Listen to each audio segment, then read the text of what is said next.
let me take a little bit of time and we'll look a little bit at Islam. Or might I say actually Islams, because there is no one Islam in the world today any more than there is one Christianity or one Judaism. And this is, you could say, not only an accurate way of speaking, but one that is perhaps helpful to remember very simply. We have in the world today multiple Christianities. Well, you all know that. But there are certainly multiple Christianities, multiple Judaisms, and in fact, there are multiple Islams in the same way. Here's a sort of Ripley's Believe It or Not of Islam today. Most Muslims in the world today are not from the Middle East, not native Arabic speakers, and they're not even vaguely related to Arabs. So you could say the mixing up of Arabs with Middle Easterners is itself a very unhelpful idea. Most Muslims in the world today live somewhere in South Asia, in Indonesia, in India, Pakistan, Bangladesh, and these areas. Close to 70% of the Muslims in the world live in these areas. Most of them were never native Arabic speakers. And as I say, they're not even related to Arabs. The other thing that's often misunderstood is the Quran itself. And since most of you here are at least vaguely familiar with normal Christianity, I'll make some comparisons with excuses, or you could say apologies. It's again difficult to understand the Quran on its own terms, rather than in terms of later theology or later religious legal ideas about it, which again come into Islam in the same way that different theologies come into Christianity much later, different ways of looking. For instance, the surahs toward the end of the Quran are usually quite short, and they were revealed to Muhammad when the early Muslim community was very much a counterculture, a very small counterculture in the city of Mecca. Muhammad originally received a sort of message which said, "O Muhammad, there is one sacred tradition, which is the tradition of our ancestors, and it's very simple. There's only one reality that we all share, and this is it." This is in Surah 30, verse 30. And then it says, please don't make this into another cult or another, you could sect, and cut yourself off from other people because of this very, very simple tradition, the tradition of what's called in Arabic the Hanifun, those ancient upright ones, those ancestors who have gone before us. It's a simple thing. Keep it simple.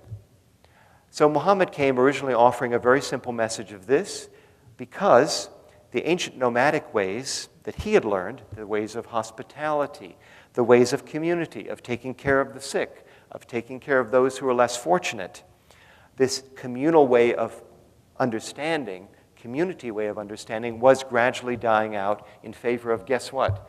A sort of city, mercantile, commercialist culture. Any of this sound familiar? Well, it was happening in 6th century Arabia. And Muhammad was at odds with his own tribe about this change of, you could say, of ethic. And so the early Muslim community for a decade was actually probably not much larger than the number of people in this room. And they met in spaces even smaller than this. So the early Meccan surahs, the surahs that are unfortunately at the back of the Quran, are very short cosmological hymns invoking ecology, evoking nature, essentially saying, look around you, look at nature, look how beautiful it is, by the sun and by the moon, by the stars. You know, how could all of this not induce a sense of awe, a sense of wonder? Don't you realize there's one being behind all this? And so because of that, why aren't you treating each other justly? Why aren't you treating each other with justice, with a sense of justice for all in your community? These early Meccan surahs, as I say, invokes things that are very, very simple, but unfortunately they're at the end of the Quran. Now, later when the Muslims are chased out of Mecca, you know, they're, you could say, again, a countercultural community, they have to escape for their lives. They're invited to go to Medina, which is a city north of them. And the Medinans were in such a big mess with all the conflicts between their different clans and groups. They thought, oh, well, what have we got to lose? We'll call Muhammad. And, he's got this message of unity. Maybe he can sort us out. If not, we're no worse off than we were. And so the early Muslims, they decamped to Medina. And then, unfortunately, the surahs of the Quran need to change. And here's where my analogy comes in. If you compare Jesus in the Gospels, Sermon on the Mount, prayer of Jesus, the parables, compare those to St. Paul. It's different, isn't it?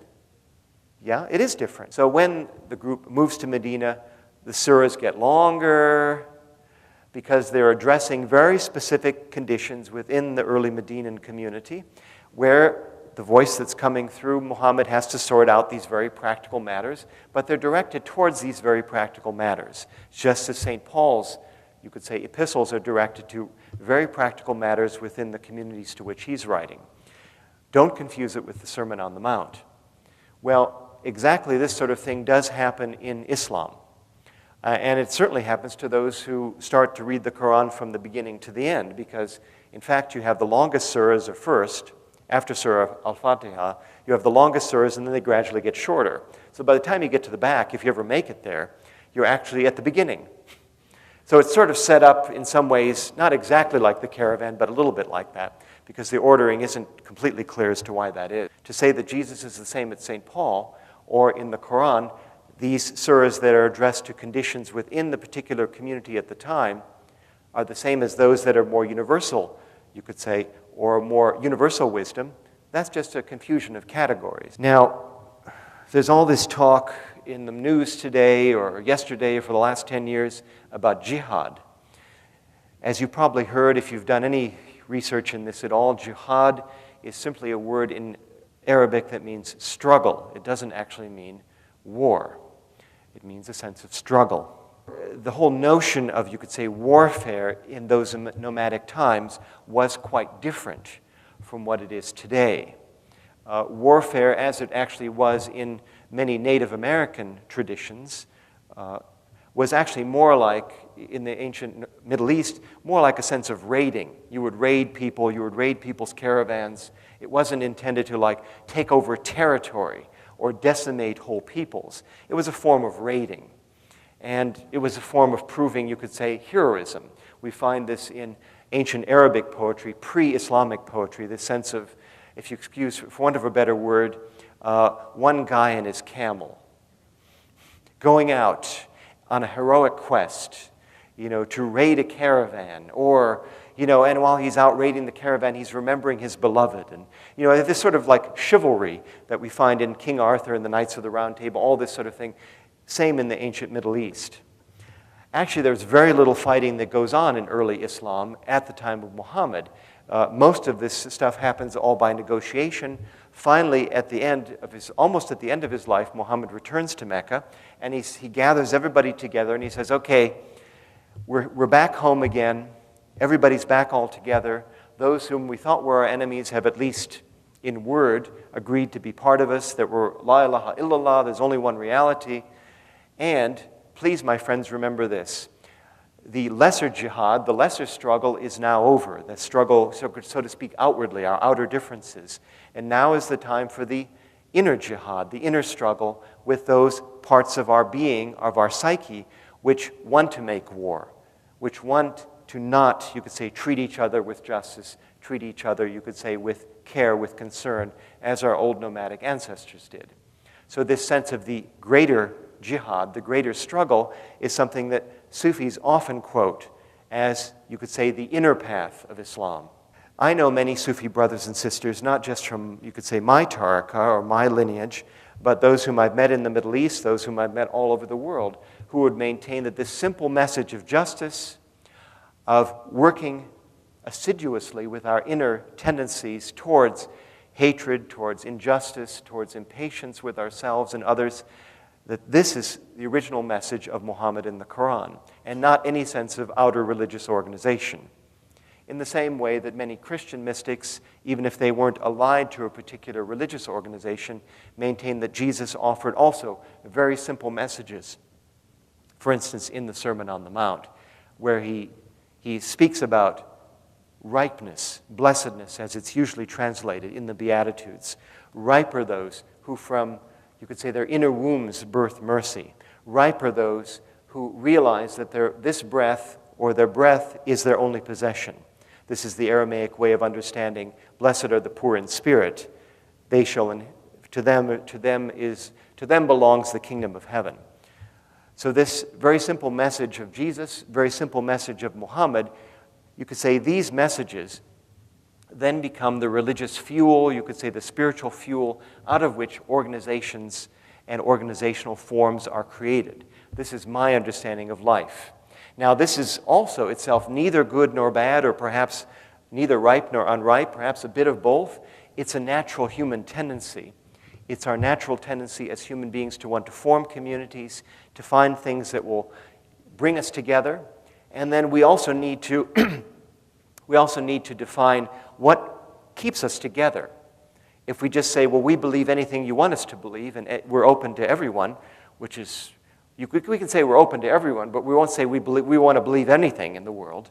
So we have to sort of find what causes us to stay together, what are our important core values, what are you could say the things that really we can't do without. And so this is a natural human tendency. It's just that in some cases, you could say these mission statements, they become very fixed creeds. And the creeds then are used to sort of colonize, convert others, even if they don't want it. So religion by force, religion by compulsion, then becomes something that you could say infects all religious traditions, Eastern, Western, Middle Eastern, Middle Western, whatever way you want to look at it.